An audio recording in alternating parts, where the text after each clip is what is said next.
যে জারের কথা বলছিলাম আপনাদের, যে ডাব্বা, প্লাস্টিকের ডাব্বা, সেই জারে করে একটা জারে আমার 40,000 থেকে 50,000 বাচ্চা আছে।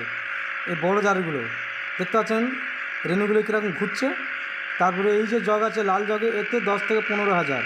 এই যে জারটা আছে দেখতেন ছোটো জার, এটা হচ্ছে 20 থেকে 25,000, এতে বাচ্চা আছে।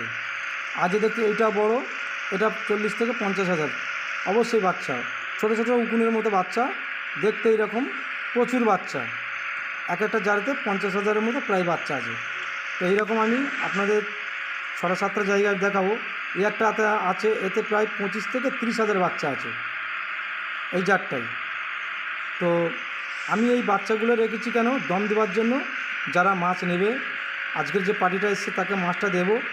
তো তাকে বললাম আপনার ভিডিও করব, বললো না আমাকে ভিডিও করতে হবে না, আমার ভিডিও আমি মুখ দেখাবো না, শুধু আপনি বলুন। তার জন্য আমি ভিডিওটা করলাম।